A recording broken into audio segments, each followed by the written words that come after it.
Welcome, everyone, to our third lecture in Politics and Culture of the Contemporary Middle East on cultural development and heritage. Last week, I've outlined some approaches to the concept of culture among Euro-American and Middle Eastern intellectuals. I've tried to show you some examples of how the idea of culture has been appropriated and thought about in the Middle East throughout the 20th century.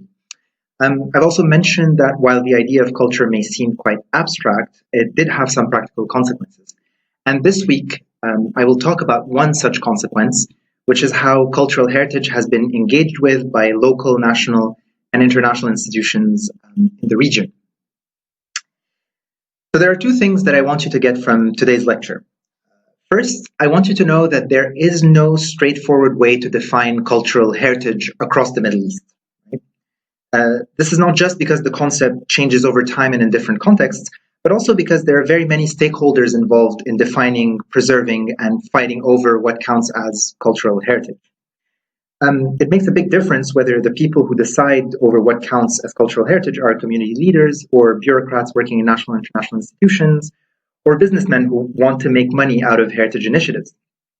The different goals, desires, and interests of all these kinds of actors has an impact on what gets defined as cultural heritage and how it gets to be preserved or engaged with. Second, I want you to make the connection between cultural heritage and cultural development, which is driven by national cultural organizations and international bodies such as UNESCO, which is the United Nations Educational, Scientific, and Cultural Organization. The idea of cultural development, as in development discourse more broadly, implies a stagist conception of society. That is, it implies that culture evolves through multiple stages, from the least to the most developed. That's what cultural development is. And now, you all know that the content of the term culture itself has varied a lot historically. So the specific way in which culture is said to develop will depend primarily on what culture is taken to mean. For instance, a civilizational understanding of culture has very different implications for cultural development than, say, a kind of culture industries understanding. In a civilizational framework, all of humanity progresses on the same kind of cultural ladder, and the inferior cultures, which historically has meant various kinds of non-Europeans, are expected to develop by becoming more like the superior cultures, which historically has meant Europeans. And this is, of course, a very, very problematic framework, but it's a framework that still informs many heritage initiatives, even in the Middle East. That's why I was telling you about it. In a culture industries understanding, by contrast, inferiority and superiority aren't racialized in quite the same way, but they're attributed to different levels of economic development.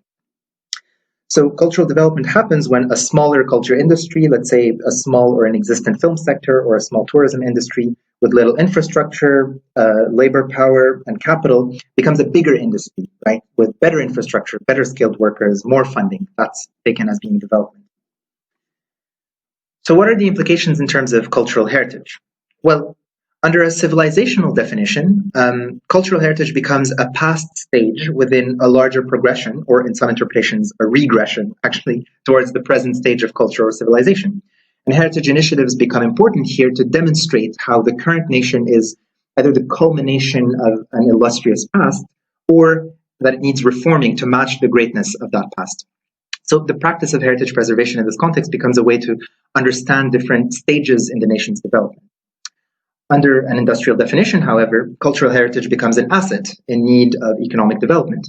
Heritage initiatives become important here because they're part of a larger industry, usually the creative industries or media industries or tourism, and they must be developed to increase market visibility or to create job opportunities or to generate additional revenue. So the practice of heritage preservation becomes in itself a form of cultural development in the sense of developing a culture industry economically. Right? So it makes a difference. As I will detail in this lecture, these different ways of linking cultural heritage and development in a stagist manner can be observed historically. The civilizational view of heritage has been and remains central to how many post-colonial nation-states frame their nation's past, while the economic view has been dominant worldwide, including in many Middle Eastern countries, ever since the 1970s. This relationship is not only important historically, but also theoretically. If you understand that culture and culture heritage can mean multiple things, and that cultural development can therefore also mean multiple things, then it becomes evident that the boundaries traced around what counts as heritage and what doesn't, or what counts as development and what doesn't, is not just about knowledge, right? It's not just about what we know about heritage and how we know it, but it's also about politics, about which stakeholders get to impose their views on others and why, and who gets to benefit from it all.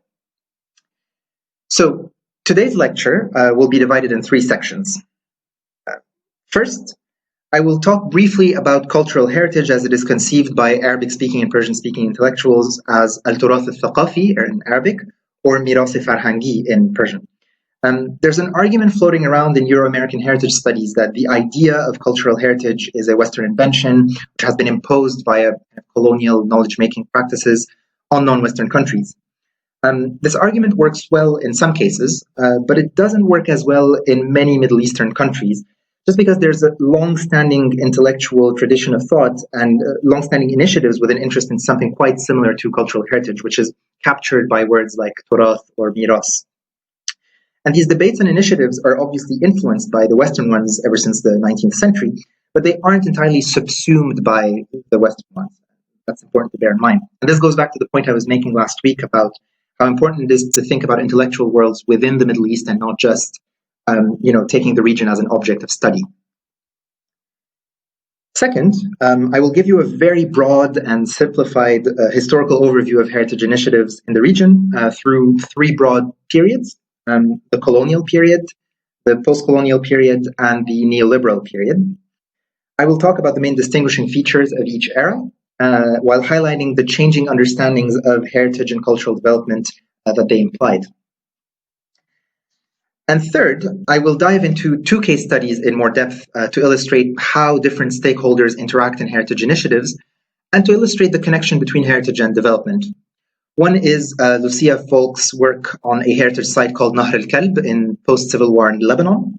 And another is Natalie Putz's ethnographic work on conservation initiatives on the island of Socotra in Yemen. On your further readings list, you will find many more case studies that cover a wider geographical area in the Middle East and North Africa. If you're interested in reading about different places, like the reading list includes heritage studies in Palestine, in the Gulf, in Turkey, in Iran, in Morocco, and in Egypt. So there's plenty of choice there. So let's begin. The Arabic notion or Persian notion of turath or miras has changed in meaning over the 20th century. In linguistic terms, both are closely related to the ordinary notion of inheritance, of inheriting something from someone after their death, which is also the case with the term heritage in English, actually, if you make the connection. More broadly, it can mean how different generations inherit a certain baggage of knowledge, of manners, of habits, what has been simply called, quote-unquote, culture in either a civilizational or an anthropological sense, as we discussed last week. In Arabic, when the term turath is used on its own in the form of al-turath, or like the heritage, it usually means the corpus of pre-modern writings in the Arabic language, whether in literature, in philosophy, poetry, in Islamic jurisprudence, or fiqh, and so on. Now, notice that the term that I've used as a gloss, which is pre-modern, right, is carrying a very heavy load in this context, because there's no consensus among Arabic-speaking intellectuals about which writings count as being part of al-turath, which writings become canonical, in other words.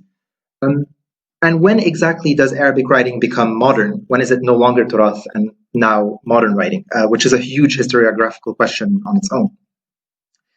In fact, you'll most often hear the term turath in those intellectual debates as one side of a coin whose other side is the term hadatha, or modernity. Many of the arguments between so-called Islamist and so-called secularist intellectuals have to do with the relative value of turath and hadatha, or heritage/tradition, you could say, and modernity. And I say so-called here because these labels are helpful as analytical categories to distinguish between different kinds of intellectuals and different intellectual positions, even though they're commonly used in practice. But, this is a huge debate, and I can give you more to read about it if you're interested.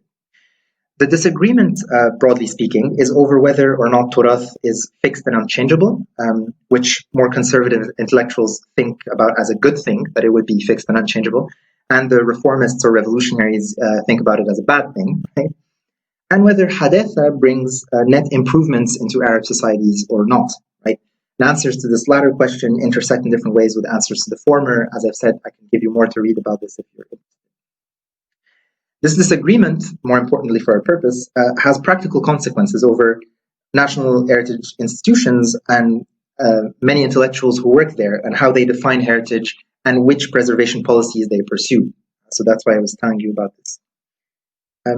These issues become even more complicated when the meaning of al-turath becomes expanded beyond just the corpus of classical writings specifically, but when it's used to designate al-turath al-thaqafi or miras farhangi, right, which translates more readily as cultural heritage. It's more complicated because the contested category of culture the contested category of turath or miras meets the contested category of culture. And you can imagine how different conceptions of culture can complicate the whole debate about turath, right? So, for example, it will make a difference to your conception of turath whether you think that culture is just out there or whether it's a process of production, right? In one case, you'll tend to assume that turath is fixed and unchangeable because it's out there. So it's important to preserve it just as it is. Whereas in the other case, you won't, and you'll think that it needs changing and so on. So these ideas of culture and turath intersect in different ways. It's also more complicated because of how institutional initiatives identify what counts as cultural heritage and how to preserve it, which I shall now discuss through a very brief and broad historical overview. In her intervention in the Cultural Heritage and Crisis Roundtable, which is one of your key readings this week, Nathalie Pütz divides the history of cultural heritage in the Middle East into three broad periods, which are useful to track some of the major shifts in this field: the colonial period, the post-colonial period, and the neoliberal period. The first period covers the colonial era, which in the Middle East began in the 19th century and ended formally by the mid-20th century, and at different times in different countries. Obviously, it's a very generalized statement. Heritage initiatives during this time generally emerged from a nexus of European knowledge production practices, mainly archaeology, and European colonial projects, either to conquer land in the Middle East or to bring them under indirect rule, or to advance imperial interests in non-colonized countries such as Iran or the non-colonized bits of the Ottoman Empire. The stakeholders who got to decide what counted as heritage in this period included European and local experts, most of whom the locals were trained in Europe as well. And these experts worked either through European institutions or through specialized national institutions like the Antiquities Service in Egypt or the Society for National Heritage in Iran, Anjumani Asar Milli, or through independent heritage associations, which were more like charities. The project behind many of these colonial heritage initiatives was to discover the early origins of European civilization. After Napoleon's invasion of Egypt in 1798 and the rise of Egyptology and Near Eastern archaeology in the beginning of the 19th century, these origins were often being situated somewhere between modern Egypt and modern Iraq, right, between ancient Egypt and Mesopotamia, basically. This project drove interest in ancient history at the expense of more recent periods, even at the expense of the very people who lived in the Middle East at the time of colonization, right, and who were often seen through Orientalist stereotypes as a kind of decadent, degenerate people with no connection to their glorious past in ancient Egypt or Mesopotamia. And this understanding had both productive and destructive consequences, which I wanted to illustrate very quickly with a short example. This cartoon was made as part of a research project called Egypt's Dispersed Heritage, which is led by Alice Stevenson in UCL, the University College in London. The project aims to share information about the millions of archaeological artifacts extracted from Egypt and spread across apparently 350 museums all over the world, and share this information with contemporary Egyptians, right? So engage contemporary Egyptians in the story of their heritage. One way they use to communicate about this history is a series of cartoons written in colloquial Egyptian Arabic, like this one, which were drawn by Nasser Jr. And created in collaboration with Hiba Abdelgawed, who is also a researcher at UCL. And you can find their Twitter tags at the bottom of the image if you're interested in following them. This cartoon in particular portrays Hiba Abdelgawed, who is also a character in the cartoons, as she introduces a colonial archaeologist to a new heritage site, which is a church in Deir el-Bahari in Upper Egypt. As she begins her explanation, she hears a very loud noise and looks horrified, but the archaeologist has already destroyed the church by the time she realizes what has happened. And he asks, where are the pharaohs, right? Because he's more interested in the ancient history of the site than the Coptic church that he just destroyed. And the term Coptic, for those of you who don't know, refers to Egyptian Christians whose history goes back to the very early days of Christianity and who to this day remain the main Christian denomination in Egypt. It's a kind of separate Christian church. Deir al-Bahari is now a massive touristic site where some of the most famous ancient Egyptian temples are located, including the Temple of Queen Hatshepsut, which you can see here, I think. But it's little known that the excavation during the 19th century led to the destruction of an ancient Coptic church built over these temples. So this cartoon illustrates neatly how colonial interest in one particular type of heritage meant that another was, quite literally in this case, destroyed or erased. In other words, the definition and preservation of heritage can be productive. It did bring to light these ancient temples, after all, but also destructive, right? It destroyed different kinds of heritage depending on the way you define what heritage is. And I want to quickly say that this kind of production-destruction dynamic isn't just a colonial problem. Similar things continue to happen to this very day, but for different reasons, as you may read in the Cultural Heritage in Crisis Roundtable on your key readings. After the colonial period, the second period in our brief history corresponds to the years of national independence from colonial powers, which was roughly, as I've mentioned before, between the 1940s and 1970s. During this period, national institutions were created all over the Middle East to manage and preserve their nation's heritage.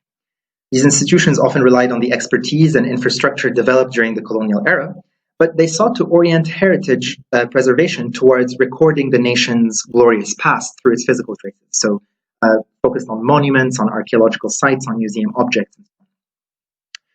The post-colonial period saw a different set of stakeholders become involved in heritage initiatives and, by extension, a different set of priorities.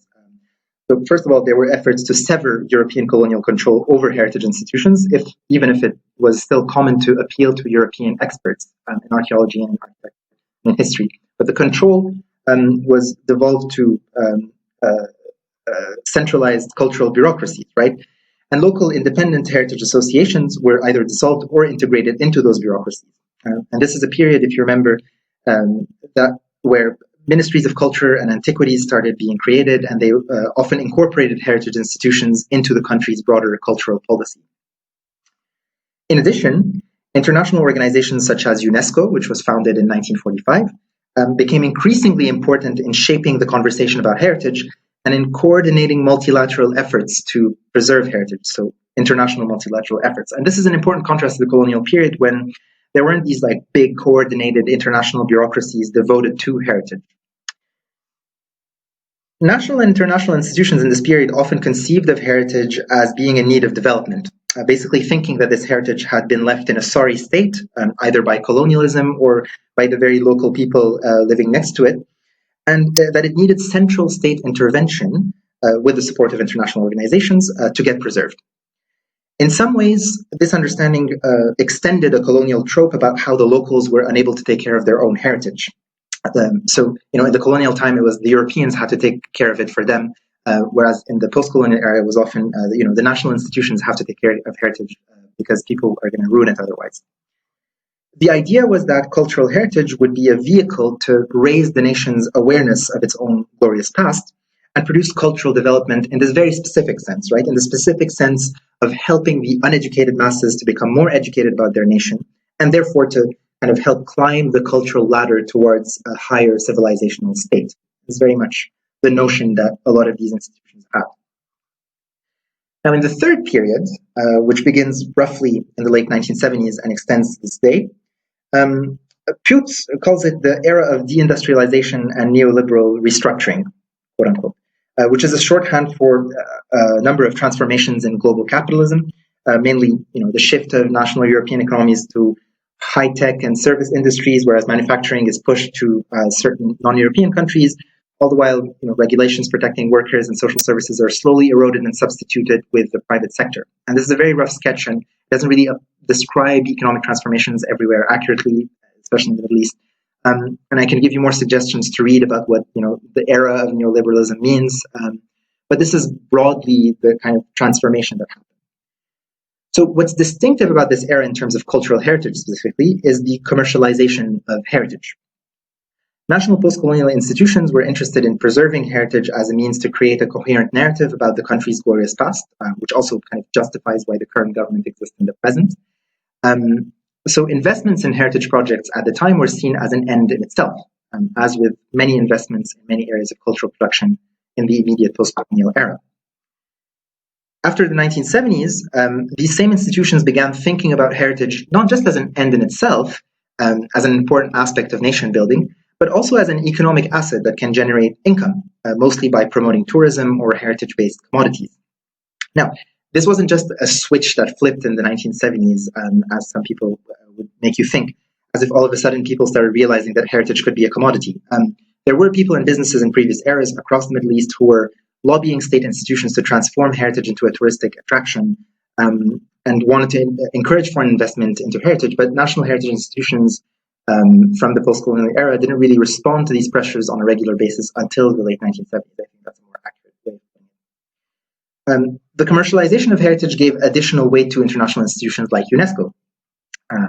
While such international organizations did play an important role in shaping the conversation about heritage in post-colonial nation states, they became even more important by the 1980s and 1990s because they would provide funding to heritage projects that the nation state would no longer fund, either because they weren't seen as being profitable or as being that important to the nation, or because, and UNESCO was also important because they would create worldwide publicity for specific heritage sites by registering it on one of their registries, which became a kind of important marketing tool on its own to put, the UNESCO brand on your promotional material.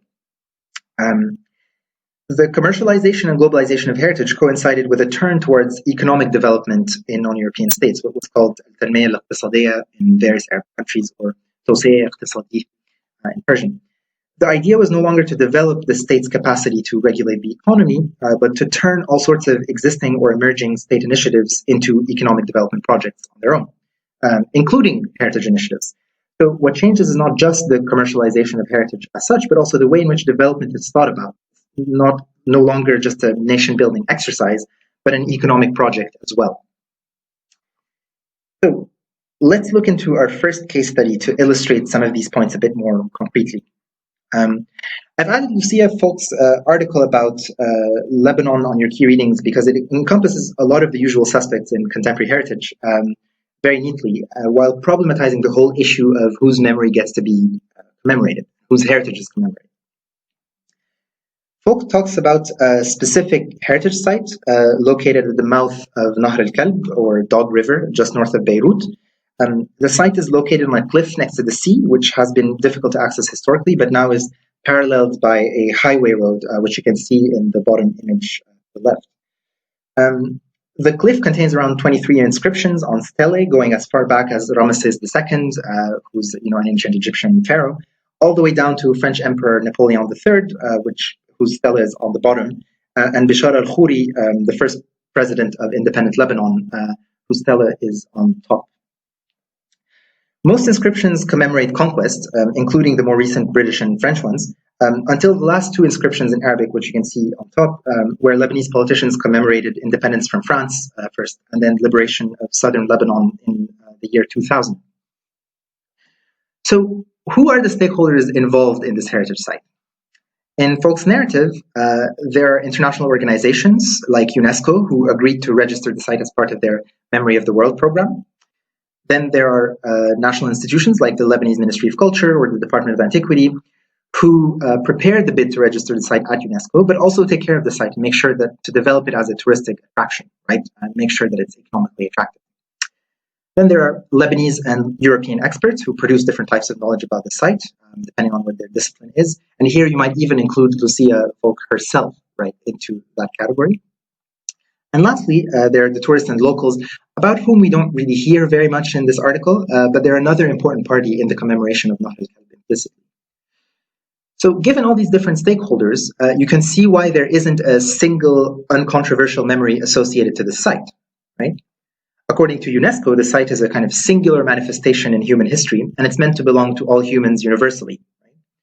According to the national institutions, it's a monument to the greatness of the multicultural Lebanese national past, right? In a context where, right after the Lebanese civil war, state institutions were trying to create a kind of unifying narrative about the Lebanese past to move beyond the sectarian tensions that had, been on display during the war. According to some local intellectuals, such as Anis al-Sayegh, who wrote a book appropriately titled The Wall of Shame, The Stele and Nahr al-Kalb commemorate something completely different. They commemorate Lebanese defeat and colonization more than being a marker of pride. So there are multiple memories of the site that coexist and enter in friction at the same time. Likewise, there is no single linear logic to the site's development, right? While Lebanese politicians and bureaucrats would like to paint the Nahr al-Kalbi inscriptions as a manifestation of their country's civilizational essence, right? Multicultural, multi-religious Lebanon going back millennia, it's difficult to maintain this coherent narrative when you know about the political struggles that surrounded how the site was redefined at different times and how it's become reframed as a touristic attraction today, right? A lot of work goes into transforming the landscape around Nahr al-Kalb to market the site to tourists, which isn't at all the work that was done in earlier times on the same site, because this touristic logic didn't apply yet, right?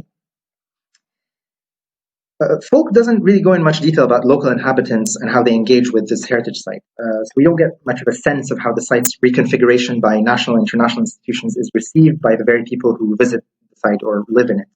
And I think this relationship is better illustrated in our next case study on the island of Socotra.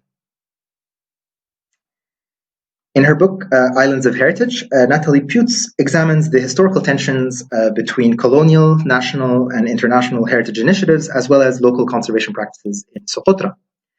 Here again, we find similar national and international stakeholders as described in Folk's case study, UNESCO, the national Yemeni environmental agencies, local and international experts, very similar types. But we also get a sense of how local people in Socotra engage with these actors. And this local engagement contrasts with and yet relies on national and international intervention. So it shows why it's important to study all these levels of analysis simultaneously, right? It's not enough to focus on Socotra as if it's like an isolated island away from the world, but it's also not enough to focus on just international organizations or national institutions as though they predetermined whatever people are going to think about heritage. Socotra is an island located in the Western Indian Ocean near the Horn of Africa and the Arabian Peninsula. The island came under Yemeni control in 1967, but it had been a British protectorate until then and had fallen under the sway of various empires over the centuries. Socotra became known for its unique flora and fauna in the 1990s and thereafter became the target of successive internationally funded conservation projects. And Putz shows how experts working on these projects had very different goals and desires than the locals, right? While the experts were often interested in conservation in a very narrow sense and wanted to carve out protected zones to encourage ecotourism, the locals often wanted to redirect these projects and the funds that came with them towards their own use, to build roads, to bring food, and they wanted to keep engaging with their immediate lived environment according to their usual practices, which actually often clashed with the understandings of the international and national organizations. I don't want to summarize Putz's argument all over again because it's in one of your key readings, so I'm assuming you're going to read it. But I wanted to highlight 3 interesting points that the book can add to our discussion about heritage and development. First, Putz's deep historical perspective into the antique, the medieval, and the colonial past of Socotra shows how historical knowledge about heritage carries over into contemporary heritage initiatives. Now, this doesn't necessarily mean that these initiatives build on previous knowledge to accumulate more knowledge. Actually, as she mentions in chapter 3, it's often the opposite that happens, right? Like successive initiatives end up doing the same work over and over again, and the data isn't collated properly, so end up repeating a lot of knowledge-making work. But what it does mean is that these initiatives tend to frame Socotra and its environment in a similar manner, and they tend to abstract its environment from the very people that live there. And this isn't just a contemporary issue, but one related to the history of imperial engagement with the island. And more broadly, it's an issue with global conservation projects the world over. I mean, there are very similar studies of the kind of interactions between local and global institutions in conservation projects elsewhere in the world. And this is one very good example. Second, Putz complicates the notion of cultural heritage by describing how the natural environment can also become incorporated into heritage initiatives. And Putz, in doing so, is extending what's now a very usual critique in anthropology about how the nature and the culture divide is not as sharp as some people think. And I can give you more detail about this specific point in a seminar if you're interested. But one of her main points is that the Socotran people and their way of managing their environment is itself part of how they conceive of their heritage, which makes these kind of natural and cultural elements. The two can't be associated. This isn't how the international projects, however, conceive of the Socotran's activity, as they tend to establish restrictive boundaries on the locals through protected zones, for instance. under the assumption that the natural and the cultural world must be separated in order to protect the natural world. But this is not really how the locals interact with their surroundings. So this shows why it's important to think about heritage from below, right? Not just from above, from the international institutions, because what's included in heritage, what's thought about as heritage, is usually conceived differently by the people who live around the said heritage, right? The last point that I think is very interesting is the relationship between minorities and heritage, which is kind of a meta point that Putes's book is making by being out there in the world.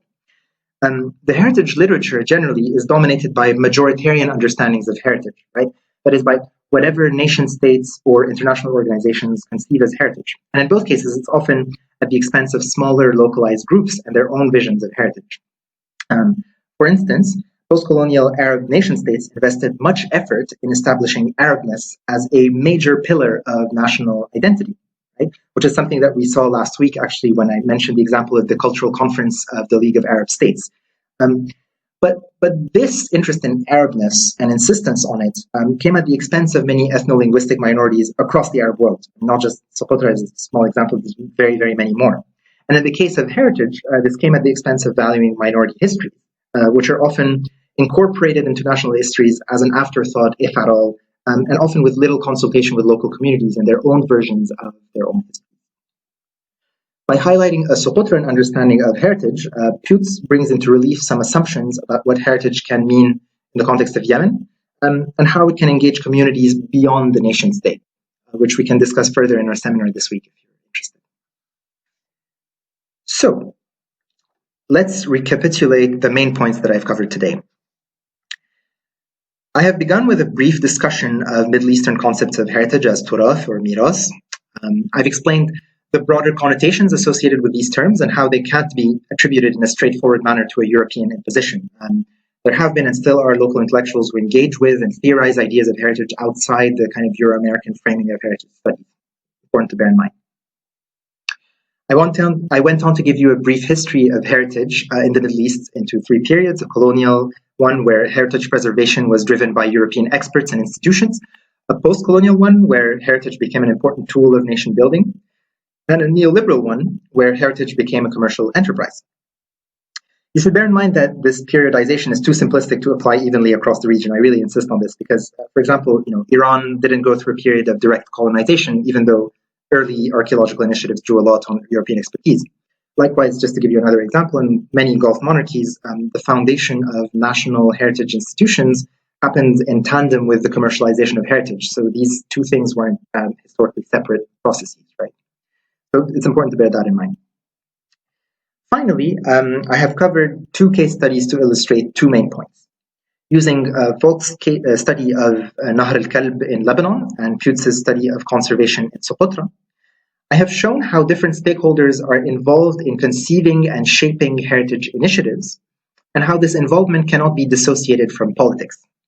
In the case of Nahr al-Kalb, it's very obvious that the commemoration of past leaders on the site, all the way down to the post-Civil War era, is a politicized activity. And the site as it exists today is both materially and intellectually the outcome of this political process. In the case of Socotra, as you can see how different ways of defining and preserving heritage from above, through the national and the international agencies, are met with resistance from below, through the ways in which people conceive of heritage and manage their own environment. In short, I think it's important to know that heritage isn't just out there as a kind of unproblematic remnant of the past, but that it's a political issue where different people, communities, institutions fight over what the past means and how it should be preserved. In practice, this means that all voices are not heard equally when talking about heritage. And I think it's cheekily well illustrated by the final cartoon for today, where two European scientists are arguing over what to do about mummies when contemporary Egyptians don't actually get to have a say in it. And once again, this cartoon is taken from the project Egypt's Dispersed Heritage, which I invite you to check online. And thanks very much for listening.